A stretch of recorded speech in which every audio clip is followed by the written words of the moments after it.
The wind swept across the plains like a wild spirit, lifting white sheets of snow that swallowed the horizon. The old station creaked beneath its weight, wood groaning as if it too feared being buried alive. Isabella sat on the bench inside, her thin shawl wrapped around her shoulders, fingers stiff with cold. Her beauty, once the reason suitors circled her, was now a curse the town had turned against her. Red cheeks raw from frost, lips trembling, she endured the silence of being seen yet unwanted. Every man who had passed through had let his eyes linger, but none had offered his hand.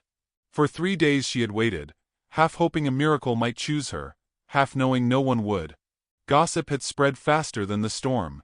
Unfit, unwanted, cursed. Their words clung like frost to her bones. She pressed her hands together in her lap, not in prayer. She had prayed enough to know heaven was not listening, but to keep the blood moving, to prove to herself she was still alive. The storm thickened, rattling windows, sending snow whirling in furious spirals. Every gust carried a whisper of voices she could not escape. She is not good enough. She's already rejected. No man needs a burden. Shame sat beside her like an old, cruel friend. She lifted her eyes to the doorway, though no one came. Even the station master had disappeared into his own warm rooms, leaving her to the drafty hall that smelled of coal dust and damp wool. When she tried to rise, her legs faltered, weakness from hunger nearly sending her to the floor. She steadied herself against the post, breath sharp in the icy air. Her body longed for rest, but she would not allow herself to lie down here, not in the open where she might be pitted like a stray dog. Pride was all she carried, tattered though it was. She would rather freeze upright than beg. Through the white veil outside, a shape began to form, first a shadow, then the figure of a horse forcing its way through the drifts. Snow clung to the beast's mane, breath steaming from its nostrils. The rider sat tall, shoulders broad, wrapped in a buffalo hide coat that seemed grown from the land itself.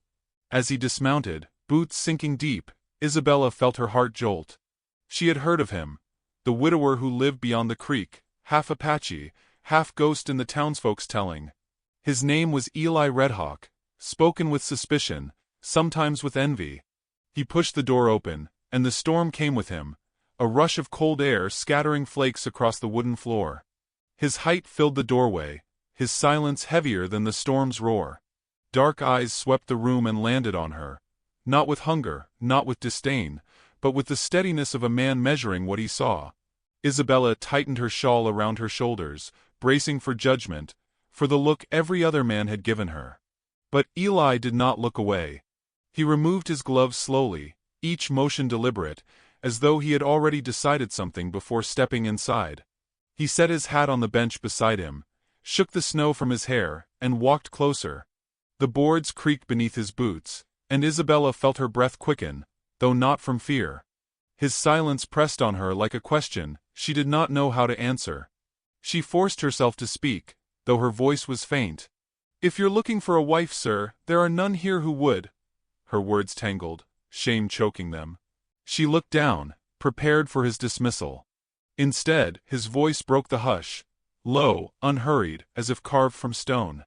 "I need a woman," he said. "You need shelter." The bluntness of it struck her harder than cruelty would have. There was no insult in it, no mockery. Only truth, spoken without ornament, like the snow that fell without asking permission. Isabella lifted her eyes, and for a heartbeat their gazes locked. His face, handsome in a way that belonged more to mountains than to men, revealed nothing but a steady certainty. She could have laughed at the absurdity, if her throat had not been so dry. The town had branded her unworthy. He had spoken as though her worth was not in question, only her choice. Something in her chest ached, not with hunger this time, but with the dangerous stirring of hope. Yet fear held her fast. What if he was like the rest, cruel in ways that did not show at first glance? What if the gossip was right, that she was nothing more than a burden to be bartered? Her pride screamed to refuse, to remain untouched, even if it meant dying here in the cold. Outside, the storm howled, battering the windows with fists of ice. Inside, Eli stood unmoving, his broad frame casting a shadow that stretched across the floorboards to her feet. He did not repeat his words, did not coax or command. He simply waited, as if time itself bent to his patience. Isabella's fingers dug into the worn fabric of her shawl. The cold had seeped so deep it felt part of her blood. Her dignity, once sharp as glass, now felt like a brittle thing that might shatter at the next gust. She lifted her chin, eyes searching his for cruelty, for mockery, for any sign that he would destroy what little of her spirit remained. All she found was stillness, a steadiness she had not known in years. The snow moaned around the station, rattling doors, whispering threats of death by silence. Isabella swayed, her body too weak to stand long, her heart too weary to endure more rejection.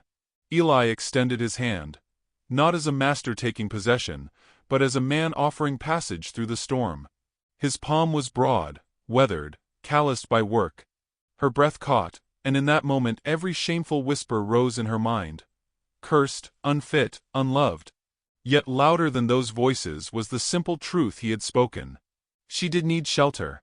She stared at his hand, trembling not from cold, but from the weight of the choice before her.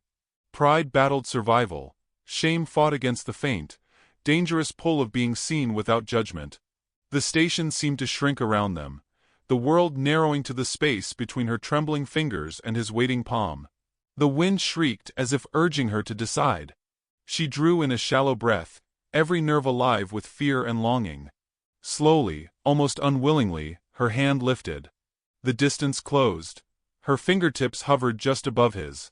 And then, the door behind them slammed against the wall, the storm bursting in again, and the lantern flickered, nearly dying. Isabella froze, caught between the safety of his sheltering hand and the abyss of her shame. She had not yet touched him. But the choice was hanging in the air, alive, like fire waiting for a spark. The ride through the storm was a blur of white and silence. Snow lashed her face as Isabella clung to the back of Eli's horse, her arms wrapped tight around his solid frame. The wind screamed against them, yet she felt strangely shielded, the breadth of his shoulders cutting the worst of it. Each hoofbeat sounded hollow on the frozen ground, echoing like a drum against the endless storm. She pressed her cheek against the coarse wool of his coat, breathing in the scent of smoke and leather, as though the closeness itself might anchor her against the void that waited if she fell. When at last they reached his land, the world seemed carved out of ice and solitude. The cabin stood against the slope of the hill, half buried in snow, smoke curling thin from its chimney. It was rough, weather-beaten, more a fortress against the wild than a home, yet to Isabella it gleamed like salvation. Eli dismounted first, boots crunching into the frozen crust. He turned, lifted her down without a word, and guided her toward the door with a hand gentle yet firm at her back.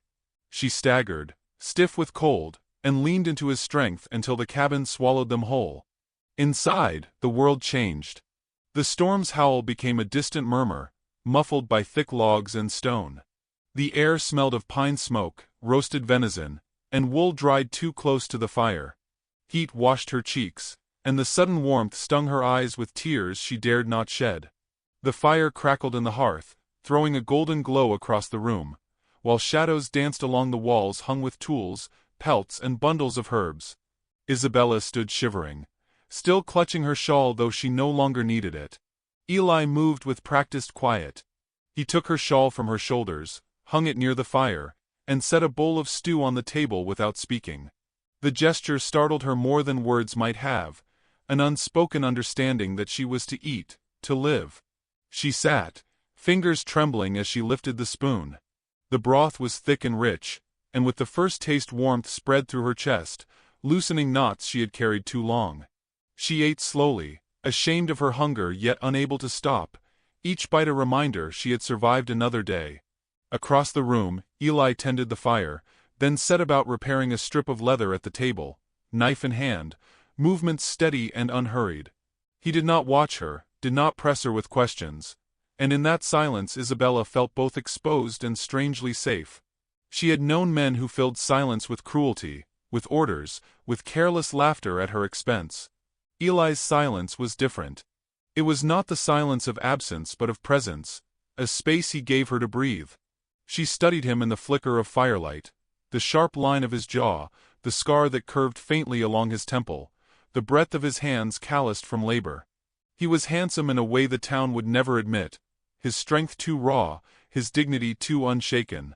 She wondered how many winters he had endured alone in this place, his grief tucked into the corners of the cabin like a shadow that would not leave. The weight of her own shame pressed heavy. "You shouldn't have brought me," she whispered at last, setting the spoon down though her hunger gnawed still. "The town will say worse things now. About you, about me." Her voice faltered, caught between apology and fear. Eli looked up, his dark eyes steady as the earth. He said nothing, only returned to his task, the scrape of the blade against leather his answer. The refusal to dignify gossip with words unsettled her, left her more bare than if he had argued. She wrapped her arms around herself, uncertain whether to be comforted or undone by his quiet certainty. The storm thickened outside, rattling the shutters. Isabella rose, drawn to the small window, and peered into the swirling white. The world beyond was gone, erased by snow. She pressed her palm to the cold glass and felt, for the first time, the enormity of her choice. She had left the station where her shame was public, stepped into this cabin, where her fate was now bound to a man she barely knew. Safety and danger twined together in ways she could not yet name. Later, when she tried to thank him, the words faltered on her tongue. "I." Her throat closed and the sentence withered. Eli paused in his work, watching her for a long moment. Then, without rising, he reached for the quilt draped over the chair, stood, and wrapped it around her shoulders. The touch was brief, his hand steady as he tucked the edge at her neck. Then he stepped back, returned to his seat, and resumed his carving as though nothing had passed between them. Her heart thudded, not from fear but from the strangeness of being cared for without demand. It had been years since anyone had done such a simple thing for her.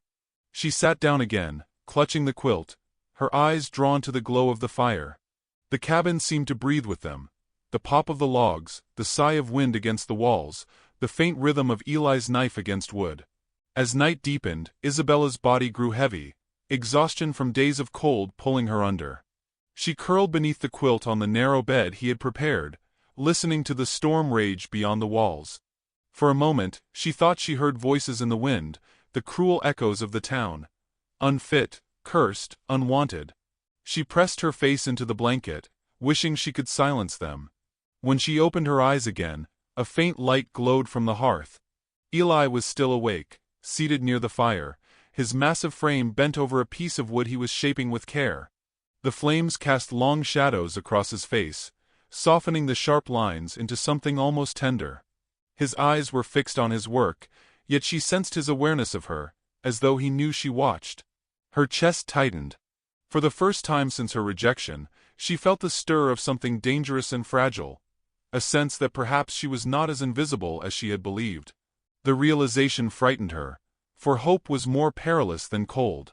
She turned her face to the wall, clutching the quilt as though it could hold her together. The storm roared through the night, but inside the cabin, warmth held.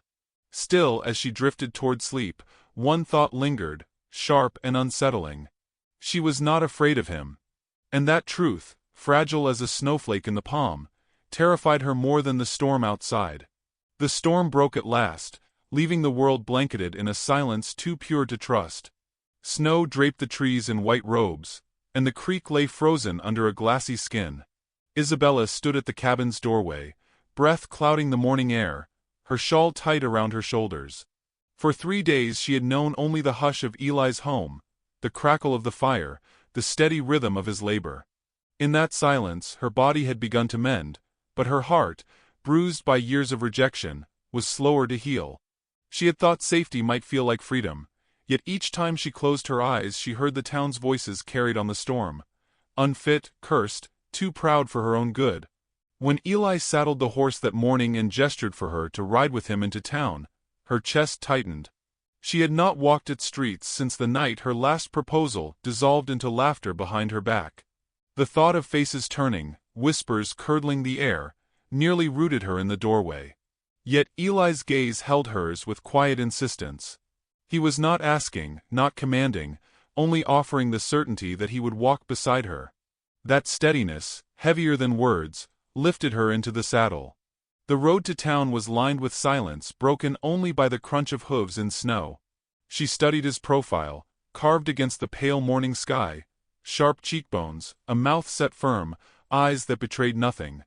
He had not once spoken of what people thought, yet she knew he carried their judgment as surely as she did. Half Apache, widower, solitary, he had been the subject of their suspicion long before she entered his home. The thought cut her strangely, that in her shame she had found the only man who already knew what it was to be despised. The town rose ahead, its rooftops capped in white, smoke curling into the sky. The streets, usually raucous, were muffled now, footsteps sinking into snow. But silence did not mean peace. Heads turned the moment they rode in. The sight of Eli Redhawk with a woman clinging to his back enough to stir every tongue. Isabella felt the heat of their eyes. At the Mercantile, two women halted mid-conversation, their glances sharp as needles. A man leaned against the post, chewing tobacco, a smile tugging cruel at his lips. "Didn't take her long, did it?" One whispered. "From outcast to savage's whore," another hissed. The words burned through the still air, deliberate enough for her to hear. Isabella's throat tightened, shame rising hot against the cold. She wanted to shrink, to disappear into the folds of her shawl. But Eli dismounted, broad and unbothered, and offered his hand to her. His eyes did not flicker to the whisperers, did not acknowledge their cruelty. He simply helped her down, steady as the earth, as though their judgment was no more than snow drifting off a roof. Inside the store, warmth smelled of spices and sawdust. Isabella moved slowly, eyes down, every step haunted by the certainty of stairs. Eli gathered flour, coffee, a sack of beans with the quiet competence of a man accustomed to provision. He asked nothing of her. Yet when she lifted a spool of thread in hesitant fingers, he added it to the pile without question. That small act struck her more than the gossip outside. To be seen not as shame, not as burden, but as a woman who might need a spool of thread, it was almost unbearable. When they stepped back into the street, the murmurs swelled. A boy pointed. A woman turned her back with theatrical disdain. Isabella's chest constricted. "I shouldn't have come," she whispered as they walked toward the horse. "I've only made it worse for you." Eli paused, snow crunching under his boots. He turned his head, his dark eyes steady on her face.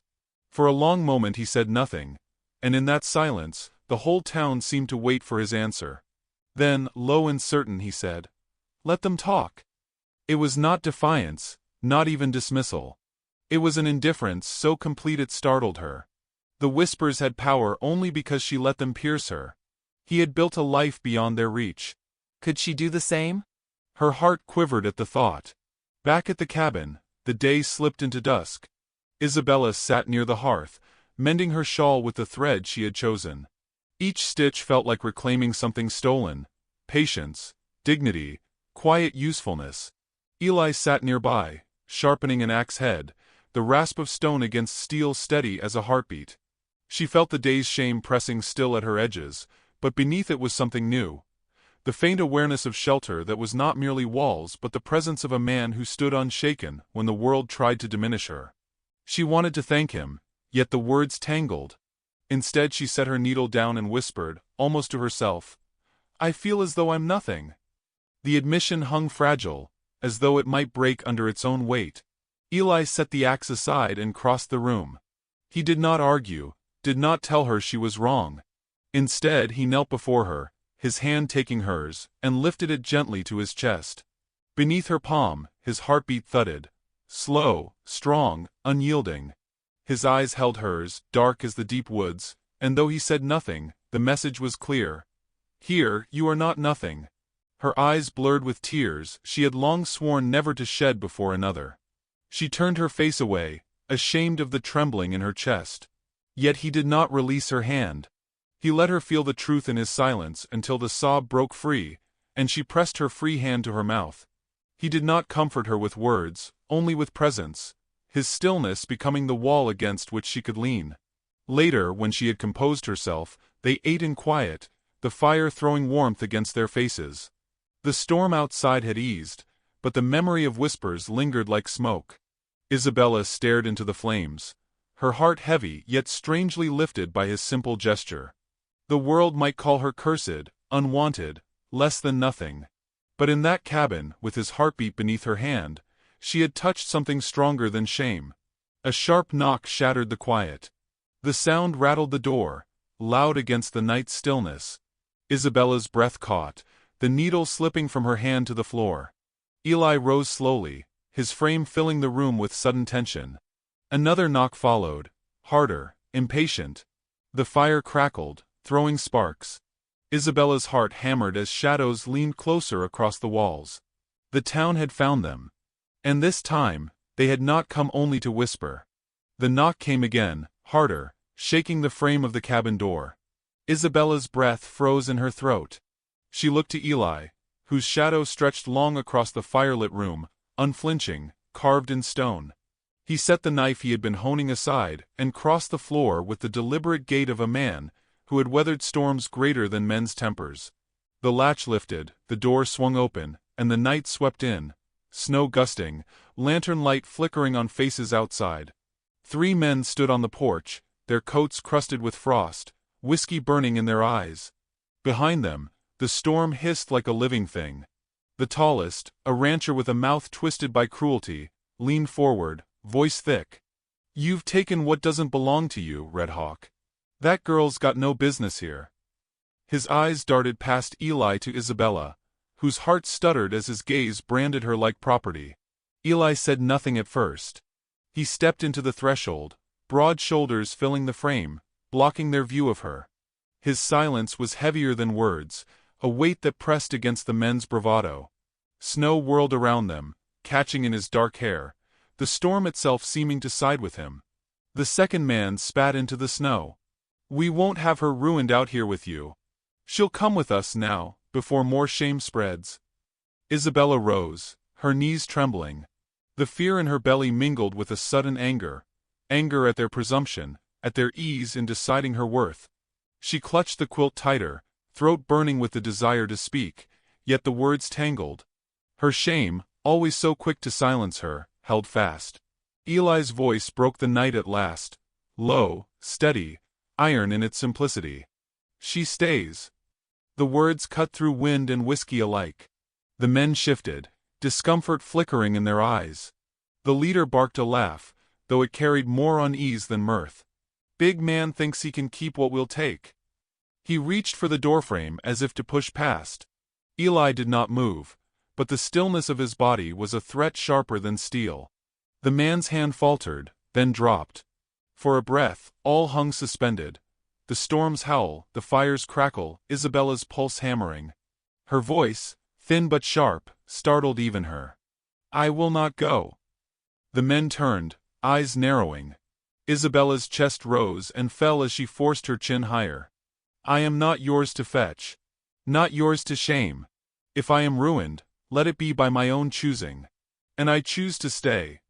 The words left her trembling, but they rang in the night like a bell. Eli glanced at her, his expression unreadable, yet his eyes held a flicker, pride, or perhaps something gentler. The tallest man sneered. "Then you've sealed your fate." He jerked his head, and the group retreated into the storm, boots crunching, voices fading into the howl of snow. But Isabella knew this was not the end. Eli shut the door, sliding the bolt with deliberate calm. He turned to her, eyes studying her as though weighing the strength she had found. She wrapped the quilt tighter, shivering not from cold but from the release of fear. For the first time in years, she had spoken not to defend herself but to claim her place. The enormity of it left her weak, yet a fragile flame flickered inside, refusing to die. The hours after passed in silence. Isabella sat near the fire, hands clenched in her lap, while Eli kept watch at the window. The storm raged on, snow piling against the walls, isolating them in a cocoon of white. Yet the threat of men outside was heavier than the storm itself. She could not rest, knowing they might return. At last, she whispered, "They'll come again." Eli's reply was simple, almost gentle. "Let them." It was not arrogance but conviction. He did not speak as one who sought battle, but as one who would not move when the world tried to push him. She studied him, this man of silence who bore judgment without flinching. Where she had been bent by whispers, he had learned to live beyond them. In his steadiness, She felt a glimpse of what her own strength could become. When the fire dwindled near dawn, she rose and set another log herself, her fingers clumsy but determined. The sparks leapt, light warming her face. Eli watched her quietly, no correction, no dismissal, only acknowledgement. It was the smallest act, yet it felt like a claim. She was not merely a guest in this place, but part of its keeping. Snowlight spilled through the cracks at the shutters. The storm was easing, but unease lingered like a shadow in her chest. She thought of the men's faces, their promise of humiliation, the town's watchful eyes. Fear would come again. But beneath it was the memory of her own voice rising above the storm. I choose to stay. The day passed in a hush, chores done with quiet rhythm. Isabella gathered water melted from snow, her fingers raw from cold. Eli chopped wood, each strike of the axe echoing through the crisp air. Their movements crossed in silence, yet the space between them felt changed, alive with an understanding neither dared name. When their eyes met, brief as sparks, something unspoken passed, a recognition of what had been risked, what had been claimed. As night returned, they sat again by the fire. Isabella stitched her shawl, each pull of the needle steadier than the last. Eli carved at a piece of cedar, shaping it into something she could not yet see. Outside, the storm had left a world buried in white silence, but inside the cabin, warmth grew, fragile yet real. Then came the sound, distant, muffled at first, then clearer. Voices, more than before, carried on the frozen wind. Boots crunching on snow, laughter sharp with malice. Isabella's hand froze mid-stitch. Eli set down the carving, rose slowly, and crossed to the window. The firelight flickered across his face, hardening the lines into stone. Through the crack he saw them, lanterns bobbing, half a dozen men trudging toward the cabin, ropes coiled at their sides, whiskey fire in their eyes. He turned, his gaze falling on her. The air thickened between them. She felt her chest tighten, her hand clutching the quilt as if it could shield her. The whispers of the town had turned into fists now, and the test that had only brushed them before was coming full against them. The door rattled once under a heavy blow, then again. Eli's voice, calm as ever, reached her across the room. "This time, you'll need to stand with me." The words struck her deeper than the knock itself. Fear quaked in her bones, yet beneath it a pulse of defiance rose. She met his eyes, her own voice trembling but certain. "I will." The pounding grew louder, the storm outside catching the sound, carrying it into the night. Firelight leapt across the walls, shadows bending like witnesses to what was coming. And in that moment, with the world closing in, Isabella felt something sharper than fear. An ember of belonging, lit by her own courage and his unyielding silence, waiting to blaze. The pounding at the door grew violent, each blow rattling the cabin, as though the storm itself had taken human form. Lantern light seeped through the cracks, swaying with the movement of the men outside, their shadows flaring against the snow. Isabella clutched the quilt to her chest, her heart hammering, while Eli stood steady, his broad frame between her and the violence pressing at their door. For a long breath, neither moved, the fire crackling its quiet song behind them, as if daring to pretend the world had not come to claim them. The latch shuddered under another strike. A voice barked, cruel and slurred. "Open, Red Hawk, or we'll take the door off its hinges." Laughter followed, sharp as broken glass, the kind of laughter meant to remind the weak of their place. Isabella's pulse raced. She had known that sound too many times, cloaked in the sneer of men who saw women as possessions, not people. She looked at Eli, who had not flinched, his expression unreadable, carved as if from the mountain itself. He spoke without raising his voice. "Stay by the fire." She wanted to obey, to let him carry the weight alone, but the memory of her own words only nights ago, "I choose to stay," burned against her silence. She rose, quilt falling from her shoulders, bare hands trembling but defiant. "No. I'll stand with you." Eli's gaze flicked to her, something unreadable flickering in his eyes, and then he nodded once, as if the smallest of acknowledgments had been earned. He stepped to the door, unbolting it with a slow deliberation, then pushed it open. The storm swept in, carrying snowflakes that stung Isabella's skin, wind howling through the narrow cabin. 6 men stood outside, lanterns casting their faces in restless light. Their breath rose in clouds, mingling with the storm's fury. At their center was the rancher who had spoken before, his grin more vicious now, whiskey staining his voice. "You think you can keep her, Red Hawk? You think a cursed bride belongs under your roof? She belongs to her kind, not to a savage's fire." His hand gripped the coil of rope slung at his side, the threat plain. Eli stepped onto the porch, snow crunching beneath his boots. He did not reach for a weapon, though his knife glinted at his belt, his axe leaned against the wall nearby. His presence was weapon enough. "She stays," he said again, his words carrying into the storm. The men jeered, their laughter covering unease. One spat into the snow, another shifted his lantern nervously, but the leader sneered. "You'll not shame us all with your pride. Step aside." Inside, Isabella felt her body quiver with terror. She wanted to scream, to beg Eli to come in and bar the door, but something deeper rose, fiercer than fear. She stepped to the doorway, the storm biting her face, and lifted her voice against the wind. "I will not go with you." The words carried on the snow, sharp and clear. The men turned, disbelief cutting through their drunken bravado. Isabella's hands trembled at her sides, but her chin stayed high. "You may call me cursed. You may spit and laugh. But I choose where I belong, and I belong here." The leader barked a harsh laugh, though it faltered in his throat. "A fine speech from a ruined woman. But words won't change what you are." He raised his hand, and the men began to surge forward. Eli moved then, not in haste, but with the calm inevitability of the storm itself. He stepped down from the porch, his size eclipsing theirs, his silence more terrifying than threats. Snow swirled around him, cloak whipping in the wind, his dark eyes fixed on the men who dared advance. He did not raise his fists, but the sheer certainty in his stance made them falter. One muttered under his breath, shifting back. Another's lantern shook in his hand. Still, the leader pushed forward, rope swinging. "You think your silence scares me? We'll drag her out ourselves." He lunged, hand reaching to shove past.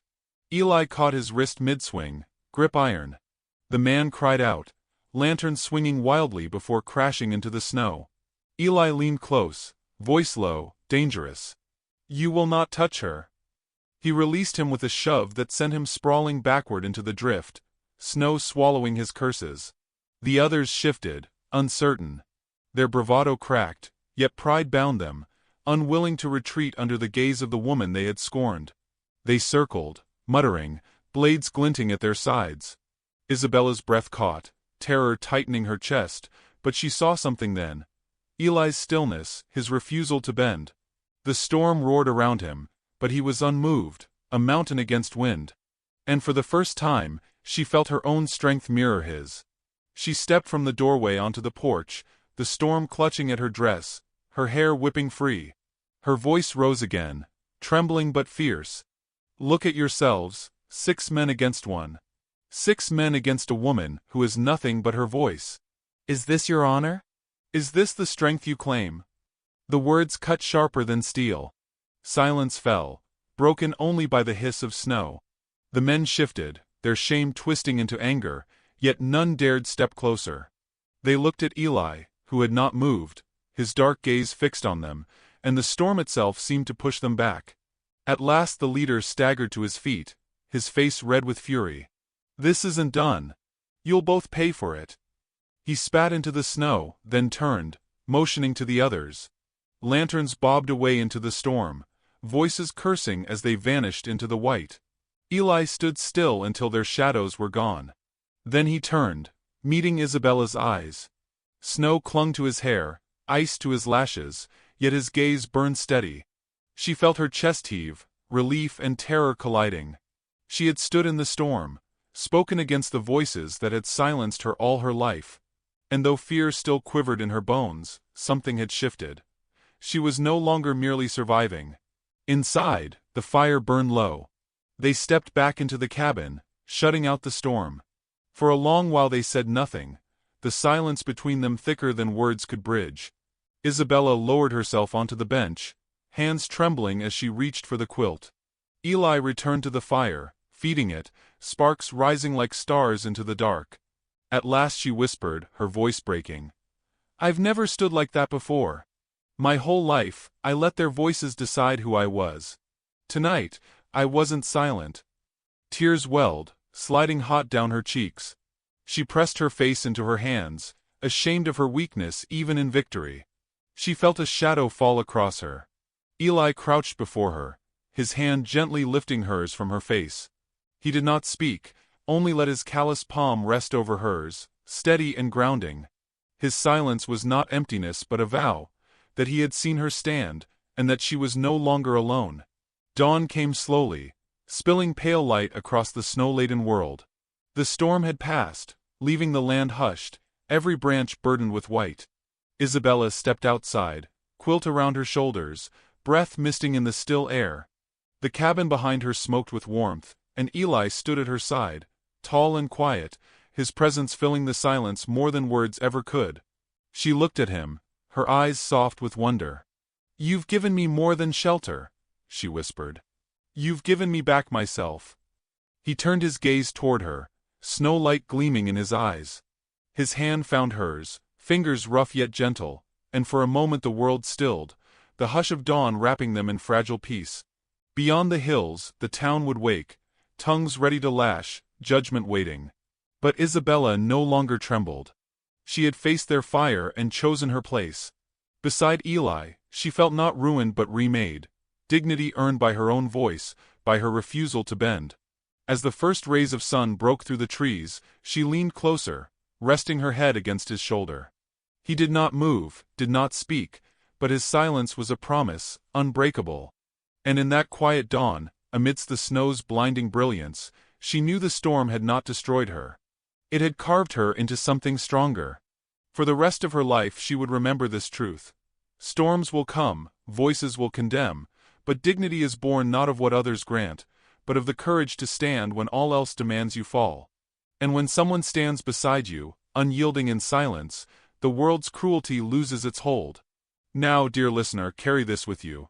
No matter the voices that call you unworthy, remember the hand that does not let go, the silence that shelters, the dawn that waits beyond every storm. Dignity is not given. It is claimed, and it is kept, by the ones who dare to stand.